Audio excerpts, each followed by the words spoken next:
Bonjour à toutes et à tous, je vous souhaite la bienvenue sur ma chaîne YouTube pour cette nouvelle vidéo d'analyse technique. Aujourd'hui, je vais commencer par EDF, puis ce sera le tour d'Air Liquide. Alors, EDF, que j'ai longuement analysé régulièrement sur Boursorama. Voilà, la première file que j'ai créée, c'était en août 2018. EDF va vraisemblablement disparaître de la cote puisqu'elle s'apprête à être nationalisée par l'État français. Donc, je ne pense pas que la société restera cotée par la suite. Il va y avoir une offre de l'État qui apparemment serait de 8 milliards d'euros. Donc, j'en profite pour faire une analyse, une dernière analyse en vidéo là, de cette valeur. Alors, c'est vrai que j'ai eu un petit commentaire suite à mon dernier point technique sur Boursorama. Et je tiens à y revenir, puisque la personne disait que s'il y a une news importante comme actuellement, l'analyse technique ne suit pas. Voilà. Grosso modo, il voulait dire que l'analyse technique, voilà, ça ne vaut pas grand-chose, etc., etc. La formule que l'on entend depuis très longtemps, qu'il revient régulièrement, et qui malheureusement, cette formule qui a ruiné des milliers de petits porteurs et qui continuera à ruiner des milliers de petits porteurs, puisque bien évidemment ce n'est pas la vérité, et bien évidemment je l'ai souvent dit, je le redis encore, je vais vous le prouver une nouvelle fois dans cette vidéo, que ce qui fait l'évolution des cours boursiers est justement l'analyse technique. Donc je vais commencer cette analyse par l'unité jour. L'annonce de la nationalisation donc provoque une hausse d'environ 25%. Là, vous voyez ici, là, vendredi 8 juillet, il y a une étoile filante. Ça va un petit peu, là, de nouveau, une étoile filante. Puis on termine par un gap, et là, on voit que il y a des ventes. Hein, il y a des ventes. Nous avons des ventes ici, nous avons des ventes ici, alors que JP Morgan annoncerait un prix autour de 12 euros. Alors là, on est monté à 10,55 et ça vend. Pourquoi ça vend? Quelle est la raison? Pourquoi ça vend? Eh bien, la raison, elle est technique. Voilà. Le plus haut ici, la base du gap est de 10,71 €. C'est un top de marché. Vous êtes sur un top de marché. Donc là, on chute. Il y a un canal, une rupture du canal sur la news. Et là, c'est un top de marché. C'est une résistance. D'accord? C'est une résistance. Et c'est pour ça que, hein, alors déjà ici, sur le premier gap, ils vendent. Ils comblent le premier gap ici. Hein, le premier gap ici, ils vendent. Là, ils font notre gap haussier. Ils vendent parce qu'on arrive à la proximité du gap baissier, qui est une résistance. C'est pour ça qu'ils vendent. Ce que je veux dire par là, c'est que si c'était là, ils auraient vendu à 11,50. Hein, voilà. Donc, ils vendent parce que c'est technique. D'accord? Voilà. Et on le voit particulièrement bien en hebdomadaire, parce qu'en hebdomadaire, si vous suivez mes vidéos, hein, bon là c'est vrai que le CUMO, le nuage s'entrecroise, d'accord, c'est ce qu'on appelle une dérive latérale, un range. Donc on n'est pas dans la configuration où par exemple vous avez un CUMO baissier et que les cours vont buter sur le CUMO baissier, mais là c'est exactement la même chose. Vous voyez que les cours butent sur un CUMO baissier, d'accord, même si le CUMO est latéral. J'espère que vous me suivez. D'accord? Vous butez sur le CUMO baissier. C'est bizarre que ça passe pas. Pourquoi ça passe pas? Parce que vous avez un angle baissier. C'est tout. Résistance ici du haut gap et angle baissier. Donc c'est technique. Voilà. C'est exactement pour cette raison que le cours s'est arrêté à 10,55. Voilà. Après, je vais bien sûr argumenter un peu plus cette hypothèse. On va aller en mensuel. J'ai longtemps dit, vous allez le retrouver sur mes analyses sur Boursorama, EDF était dans un range à connotation descendante. C'est-à-dire qu'en fait, vous voyez, on est plutôt dans un canal, on le voit ici d'ailleurs parce que le CUMO, il devient complètement aplati et très rétréci. Cela faisait un moment que ça durait quand même.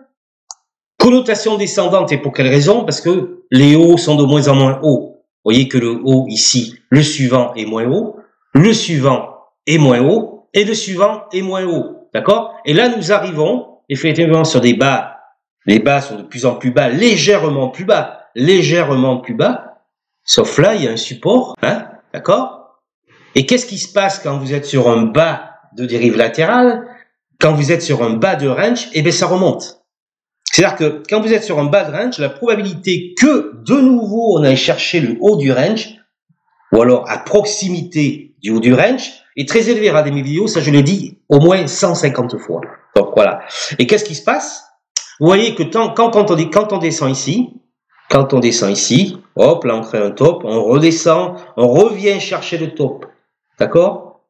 Ce que je veux dire par là, et certains vont bien évidemment comprendre ce que je veux dire, ce que je veux dire par là, c'est que s'il n'y avait pas eu cette news de nationalisation, EDF serait probablement au niveau où elle est maintenant. Pourquoi? Parce qu'elle était sur un bas de range. D'accord?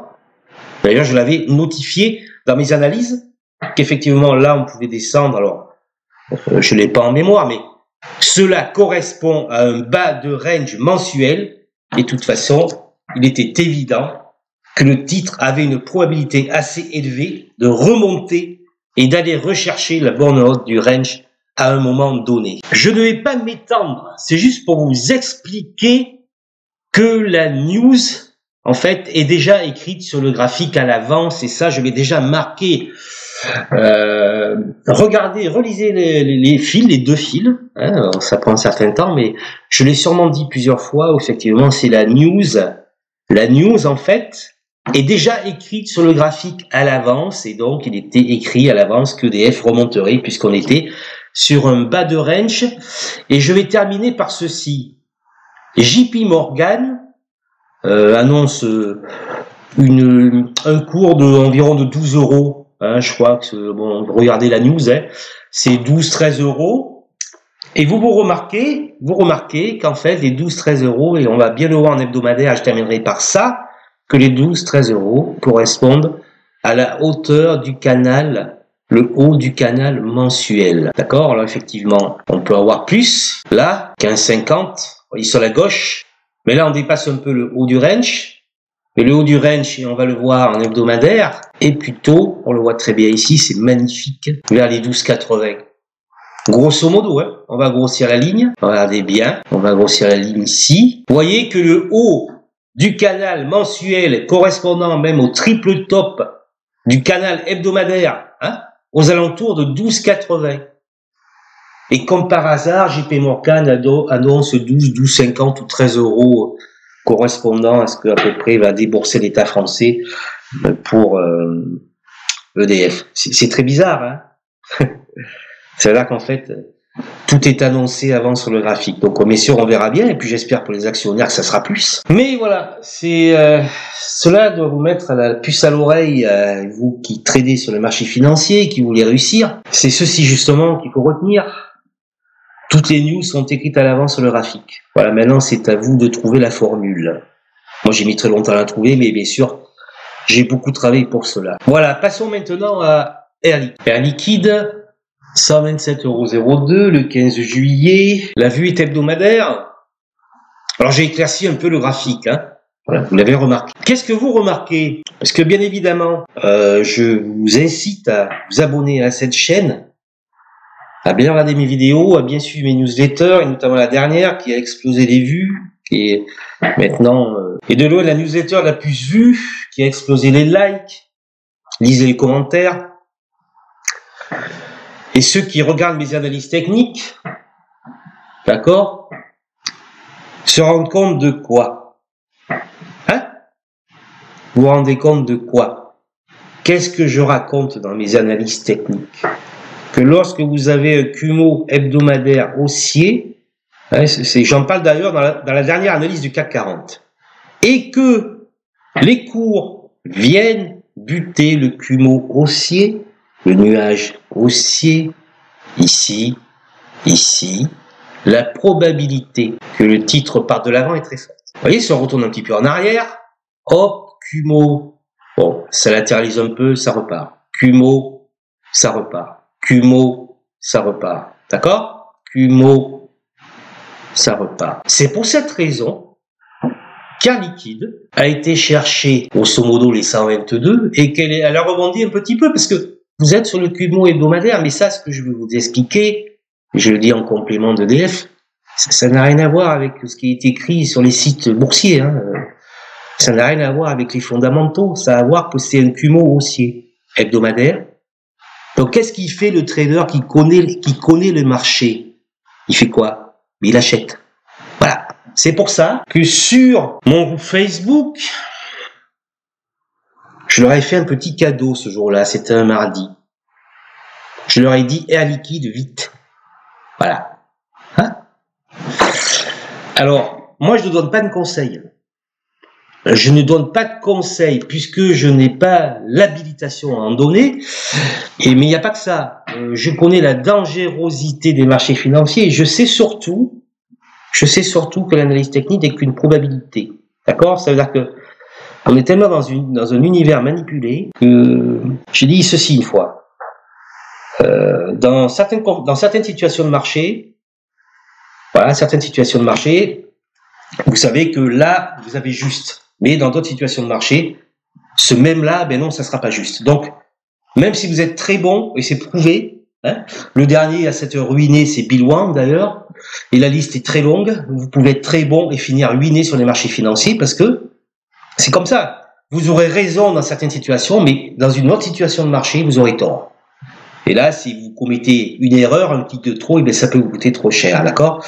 Donc, donner des conseils en bourse, je dirais que c'est totalement inapproprié et très dangereux. Parce que je suis en train de vous expliquer que même si vous êtes très compétent, à un moment ou à un autre, vous allez vous planter. C'est sûr. Vous allez vous planter. Voilà. Donc, moi, je ne donne pas de conseils. Ce que je dis, c'est qu'à ce moment-là, la probabilité que ça remonte est très forte. Donc je dis Air Liquide vite. Après, je précise bien que vous faites ce que vous voulez. Moi, je fais des analyses, je crée des posts sur Facebook. En fait, je leur dis bien, c'est vous le capitaine de vos investissements et vous faites ce que vous voulez. Moi, je ne vous dirai jamais acheter ça. Jamais, je vous dirai. Par contre, ce qu'ils savent, c'est quand je commence à parler de bioMérieux et compagnie, hein, et venez sur le groupe, que, ben, dans la plupart des cas, j'ai raison. Voilà. Mais ça, ce n'est que du travail. Hein. Voilà, je voulais je clore la parenthèse. Donc ça veut dire qu'Air Liquide, il y a une probabilité qu'Air Liquide reparte de l'avant. Bon, c'est bientôt les résultats. Je crois que c'est le 28. Alors est-ce que ça va être le cas? Est-ce que ça va être le cas? Parce que le marché, justement, je le dis très bien, notamment dans la newsletter, où la probabilité de crack rampant est très élevée, bien que là, pendant quelques mois, il peut y avoir un rebond, ou alors on peut latéraliser. Et donc, est-ce qu'Air Liquide va remonter? Ben, peut-être. Mais en tout cas, ça montre bien que lorsqu'on atteint le CUMO, la base du CUMO, le CUMO haussier, eh bien, la probabilité de rebond, je vous l'ai montré, est très élevée. Et je vous l'ai montré également dans d'autres vidéos, si on regarde l'unité supérieure. Voilà. Nous avons français Kijun-sen est légèrement à la moyenne 20. Voilà. Et vous êtes sur un support. Ici, hein, voilà. On le voit bien. Ici, le support très important parce que ça correspond à des bas qui ont été testés. Et grosso modo, les 121. Donc, vous êtes, en plus d'être dans un CUMO montant hebdomadaire, hein, vous êtes sur une zone de support très importante sur Air Liquide. Et vous voyez, bien évidemment, on le voit ici, hein, que si ça casse, eh bien, c'est vers les 110 €, grosso modo. Hein. Bon. Ça, si vous voulez savoir connaître la zone, vous souscrivez à Facebook et vous saurez la zone. Voilà. Donc, vous voyez la zone de support ici.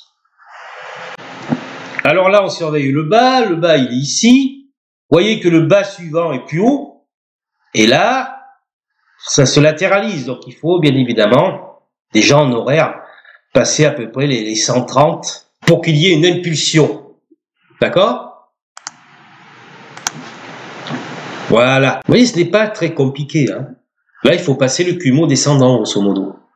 Il faut passer le CUMO, et bien sûr le CUMO descendant ici, en 4 heures, fait office, et vous voyez, c'est bizarre, ce sont les 130 €. Hein? Bizarre, hein?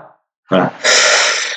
Voilà, c'est rien que cette chose-là, donc je reviens un peu sur une idée de vous dire, mais, ah ben oui, mais c'est vrai, ah oui, mais la bourse, c'est du technique. Ah ben bien sûr que c'est du technique. Ben voilà, c'est pas la peine d'avoir un QI de 150. Hein, je dis quand même. Hein. Donc voilà. Hein. Faut pas être borné. Hein, c'est un peu comme, je crois que c'est un grand enseignement de la vie en fait. Hein. Il faut pas être borné. Je dirais que même quand on sait qu'on a raison, il faut pas être borné. Voilà. Je crois que c'est très important d'être. Et le problème c'est ça. C'est quand vous allez sur les forums, ah oui, ben non, mais non, c'est pas du technique, mais non, c'est le PEA est à 2, ouais, mais le PEA est à 2, mais ta valeur, elle ne fait que baisser. Hein. C'est comme celui qui dit que Société Générale, le PEA est à 3, mais quand tu regardes le mensuel de Société Générale, ben non, t'as pas envie d'acheter Société Générale. Donc, où est-ce que je dis, au bout d'un moment, il faut réfléchir. Il faut réfléchir. Enfin, moi, je le dis pour vous. Hein. Voilà. Donc là, vous avez une résistance baissière, hein, en H4. Donc, il faut passer les 130. Vous voyez qu'ici, la prochaine résistance, grosso modo, 135,80. D'accord? Donc, si imaginons que ce soit le point bas. Donc à la hausse, on vise 130, puis éventuellement 135, raisonner en termes de zone. Hein? L'autre fois, il y en a un qui me posait une question sur Online, et puis sur voilà. Mais je dis, il faut que tu raisonnes en termes de zone. Quand je dis 130, c'est pas 130. Ça peut être 129,80 ou 130,40. Hein. Alors moi, bien sûr, j'ai ma petite idée, mais en général, je le dis pas. Voilà. Raisonner en termes de zone. Voilà. Donc vous avez compris qu'à liquide, nous sommes sur un support que on peut aller chercher les 130 voire les 135. Et que si on descend un peu plus, on pourrait aller vers les 110. Voilà. Vers les 110. Vers les 110. Qu'est-ce que ça donne en jour? Voilà. Nous avons Kijun qui plonge à 132. Bah, voyez là, ici. Et après, le haut de la Bollinger actuel est autour de 135 €. Voilà.